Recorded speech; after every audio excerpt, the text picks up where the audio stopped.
Here we have a 1971 Smith Corona Super Sterling vintage portable typewriter. I'm going to show you how to use all the functions and make sure they all work.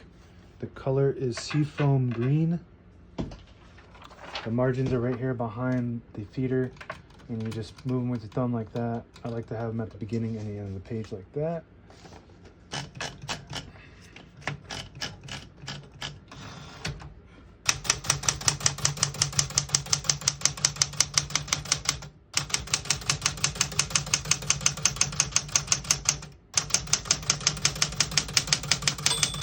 Once you hear the bell, you're at the end of the margin. You hit this line space, get you back to the beginning. It skips 1, 2, or 3. Right now we're on single, but if you want double, you just flip that switch back.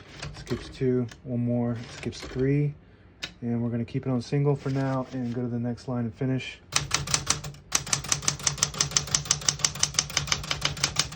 As you can see, all the keys type nice and none of them skip or stick. Type a sentence on the next line in red.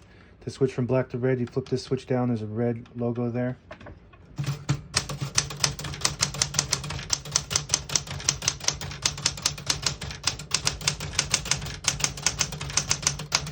Very nice typing machine, made in America, back when everything good was made in America. You really got to go with these vintage typewriters if you want something that will last. This will last forever if you take care of it. And if you buy something brand new, it comes from China, cheap parts. A lot of times they come with missing parts, and they break and jam up. And basically you can't, if you ever want to sell it, it will never have any value. Nobody wants it. These are what you want if you want to really own a nice typewriter. And this is one of my more popular machines. The Super Sterling makes a great typewriter. Daily typer. The print is beautiful. One of my favorite machines. Just all around good machine. This is your backspace on the left side here. It works good. This one has a tab function. I don't think we have any tabs right now. So it'll just go, I think that might be a tab. Yep, so it'll go to the end, and we're gonna set a tab right in the middle right there. And there's a set and a CL for clear. So we're gonna set it right there, and then hit the tab button, and it stops where you set it to clear it. You hit the CL, and now you don't have any tabs. You can set as many as you want.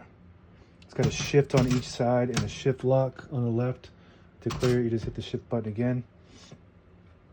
This is your touch control, low, medium, and high, LMH. Right now we're on low, but if you want high, you're just gonna have to hit the keys a little harder, but they respond faster. I like mine on low. We're gonna keep it on low. Open the hood. We got the spools. All the brand new ribbon is on the left here where my thumb is. So it's pulling to the right, and if you want to switch the direction, you just flip this little lever here, and it'll start pulling to this side. Right now we want it to go to that side, so now we're gonna keep it there. It's got a carriage release on each side behind the knobs here. You gotta be careful with these will break if you're not careful. It's made out of hard plastic. And that's about it. Now available on eBay or Etsy. Search Brooksaw Antiques.